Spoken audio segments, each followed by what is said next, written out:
2005 or 2007, by the way, the iCarly fandom went from it will forever be toxic because it consists of toxic people. Heck, by the way, the iCarly fandom is toxic. TOXIC. Gee, what a dick I was back then. But keep in mind, I still hate iCarly with a burning passion till this very day. But what younger me failed to address is that not every fandom are good people. And not every community or fandom are going to be sunshine and rainbows. It is inevitable that there will be some bad individuals, or what you call bad apples. Expect a degenerate, a murderer, or that bad individual committing a crime. But hey, at least I'm not criticizing the Descendants fandom. Go after me. But keep in mind, let's start talking. Why every community ends up with bad individuals? No fandom or social group is immune to toxicity, because fandoms are just microcosms of humanity. People bring their own personalities, insecurities, and experiences, both good and bad.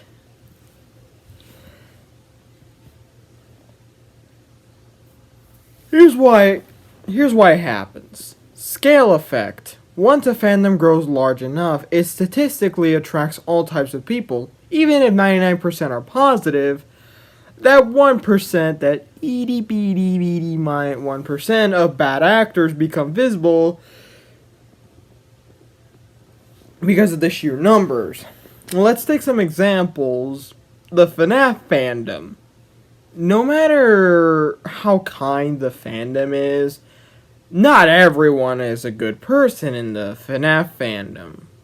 There are some bad apples there, like Puggos, Pinky Pills, Lady Fizzy, Nitchy, a Xyler Guy, and a few others. Hell, even Minecraft has some bad individuals like Lion Maker.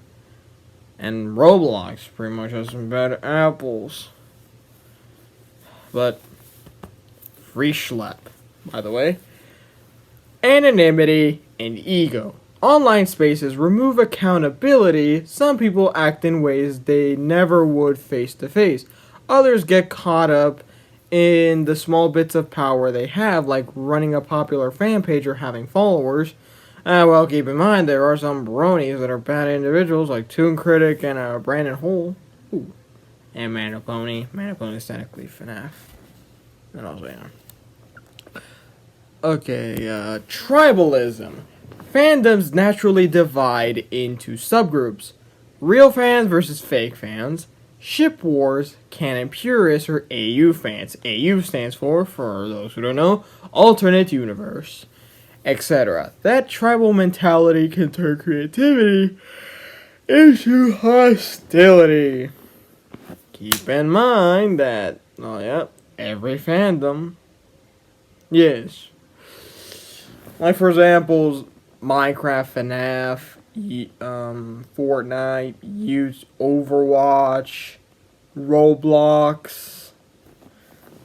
They all have some bad apples. Well, they have a few bad apples. And every other fandom, there are some bad apples. And also Friday Night Funkin', they also some bad apples.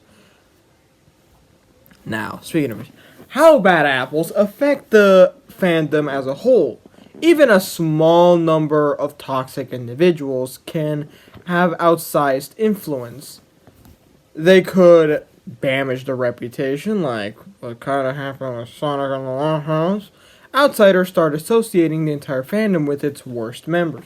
For examples, that fandom is full of bullies, which is not true. partially not true, becomes the common narrative even if most fans are kind. Creative chilling. Artists, writers, and creators pull back because they don't want to be targeted or harassed. This stifles the very creativity that made the fandom thrive. Fragmentation. Communities split apart. Fans make private servers, save subgroups, or leave entirely. This sense of unity disappears. Burnout. No pun intended. Nah.